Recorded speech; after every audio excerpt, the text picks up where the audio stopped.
All right, so I found a stitch marker. I just stick that on there for end of the round. And then we figure out, all right, this is my working yarn that's attached to the ball.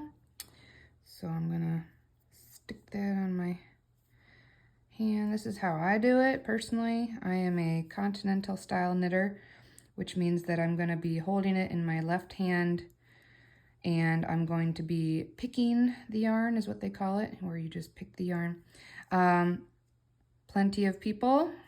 I was taught first how to be an English style throwing knitter, which is when you hold it in your right hand like this, and then you throw it over. So if you are a thrower in English style and you don't like to watch continental style, because that's not how you do it, certainly don't have to watch me do it. But yeah, so I figured it out. K1P1 is called rib knitting. I was forgetting my words before, but we're gonna do a K1P1 rib. So you'll start with your knit stitch, continental. I'm gonna be sticking it through here, picking that up, and there you go. There's your first knit stitch. Now I do a purl. I taught myself the Norwegian purl after a Norwegian coworker said, oh, you must do it this way. This is the right way. So I'm gonna do my Norwegian purl, which actually is very handy when you're doing ribbing. I highly recommend it. You can watch Arnie and Carlos if you're like, oh, I need a really in-depth explanation of the Norwegian purl. But yeah, it works really well to just keep your needles right here when you're doing it. So what did I just do? So you can always look back if you're like, I don't remember what I was on. This bump right in here signifies that I just did a purl. So then I'm going to do a knit stitch. Knit stitch in circular knitting is going to look like this. It's going to look like a knit stitch. I mean, it's going to look like stocking knit. So then I'll do another purl, and then you just continue in that fashion all the way around. I have to gather my yarn and get it up here. If you ever need to get your yarn back on your hand, you do that. All right, so we knit, we purl, knit,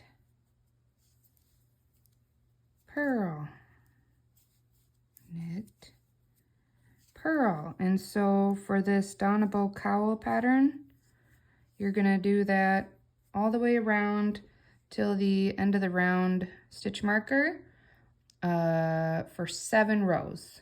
So sometimes what I do is, like on my pattern, I might make little boxes, like check boxes. So I'll do 1, 2, 3, 4, 5, 6, 7 check boxes, and then after each, I'll check it off.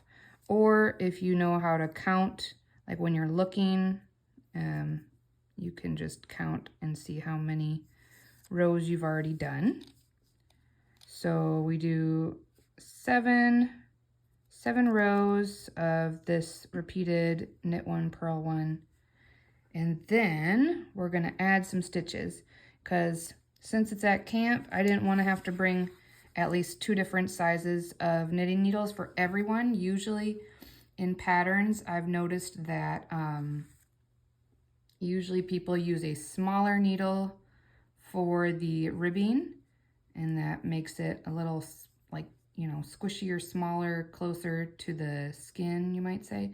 And then what they do is they go up a needle size or 2 or 3 even, I've seen, for the like regular stockinette stitching of it.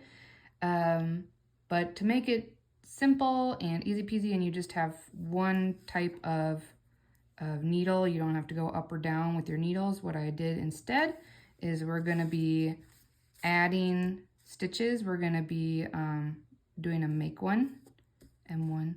So I'll show in the next video how to do how I did a make one, and you can do it that way, or if you know a better way, you can certainly do that. But you're just going to be making a stitch every 11 knit stitches. So I'll show that in the next video.